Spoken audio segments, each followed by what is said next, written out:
Tiempos con Dios. Palabras y pensamientos del Padre. Yo quiero decirte algo o compartirte algo que yo he aprendido.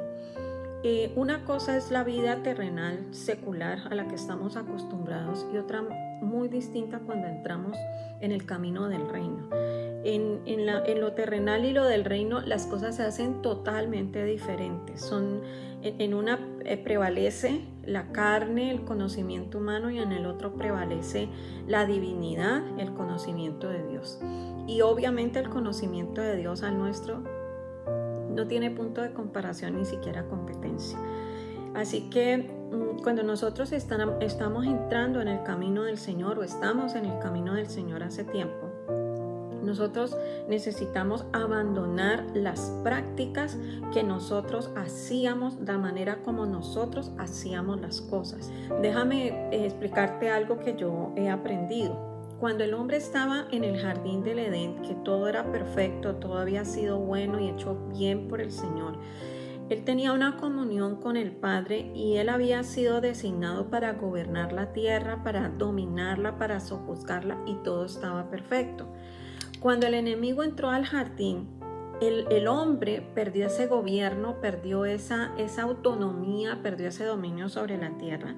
Y de hecho, a partir del capítulo 3 es donde empiezan a mencionarse una cantidad de cosas que Dios no las creó, pero que fueron consecuencia de la aceptación o del engaño en el que entró el hombre a través de lo que Satanás hizo.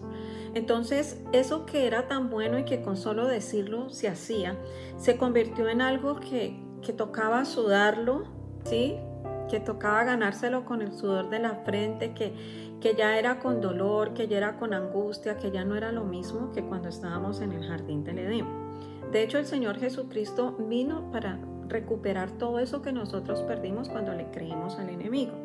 Entonces, cuando el hombre salió del Edén, que perdió esa comunión con Dios, que era una unidad completa, donde lo que Dios pensaba era el pensamiento de Adán, lo que Dios decía era lo que Adán hablaba, lo que Dios planeaba o creaba era lo que Adán vivía. Había una unidad, vivían uno solo ahí. Pero hubo una separación entre Dios y el hombre.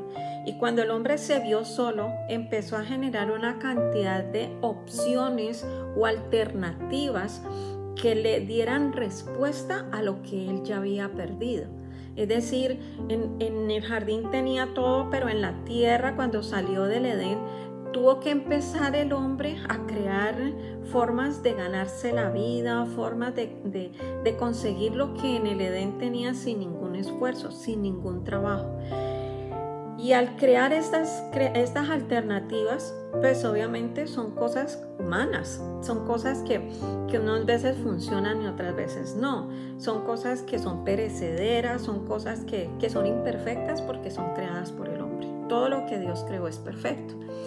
Así que tenemos que volver a recobrar nuestra esencia. Es como el hijo del rey, un príncipe que se perdió y fue a dar por allá en un pueblo y se volvió un mendigo y comía de lo que le daban, de las sobras, y andaba en harapos. Pero llega alguien y lo encuentra y lo reconoce y dice: este no es el hijo del rey, hay que llevarlo nuevamente al palacio. Y cuando él va camino al palacio, él ya tiene que ir cambiando su mentalidad y dejando atrás su mentalidad de mendigo.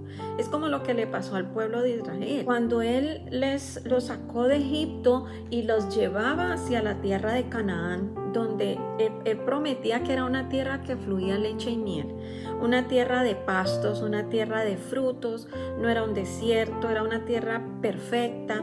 Él esperaba que el pueblo de Israel, de la salida de Egipto hacia Canaán, cambiaran su mentalidad, que ellos empezaran ya a dejar de pensar como esclavos, a dejar de pensar en el caldo que le daban, en el pedazo de pan, para empezar a saborear en su boca literalmente la leche, la miel, los mejores frutos de la tierra prometida.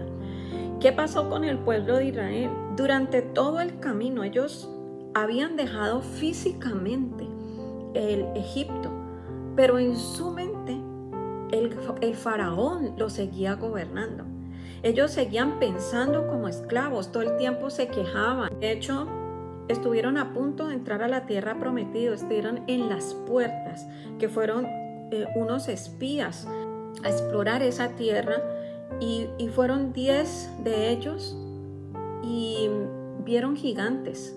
Vieron anaquitas en esa tierra, sí, habían unos frutos grandísimos. De hecho, cargaron un racimo de uvas entre dos porque los frutos eran muy grandes. Pero se fijaron no en los frutos, se fijaron en los anaquitas, que eran unos gigantes. Y de esos 10 espías, 8 dijeron: eso no es posible, ahí no podemos entrar. Pero 2 de ellos, que fue Caleb y Josué, ellos dijeron: si nosotros agradamos a Dios, Él nos entrará a esa tierra. ¿Y de qué manera se puede agradar a Dios? Cuando nosotros pensamos como Él piensa, cuando nosotros nos unimos en el Espíritu con Él, cuando tenemos su mismo plan, cuando dejamos de pensar como piensan los esclavos, como se piensa en este mundo, como la costumbre nos ha enseñado y la tradición. De hecho, los únicos que entraron a la tierra prometida fue Josué y Caleb. Ni siquiera Moisés entró. A Moisés el Señor le permitió ver de lejos la tierra prometida y fue el que él escogió para liberar al pueblo de Israel. Pero ¿sabes por qué lo hizo? Porque Moisés no se unió en el plan de Dios, en su mentalidad. Él no se unió en la nueva vida que llevaba. No empezó a retomar su posición como rey en esta tierra y como príncipe en el reino de los cielos. Él seguía pensando según su pasado, según lo que era su experiencia, según lo que su costumbre, según lo que él sabía, según lo que había aprendido, pero no pensaba en la medida del cambio que Dios le estaba ofreciendo. De hecho, Dios le dijo: háblale a la roca, y él la golpeó, porque ese era Moisés. Él no sabía hablar, él no sabía usar la palabra. Nosotros en la tierra hacemos muchas actividades. En el cielo o en el reino, lo que se acostumbra es a usar la palabra. Porque Juan lo dice claramente, que con la palabra todo fue creado y con la palabra a todo se le dio vida. Llegó a existir.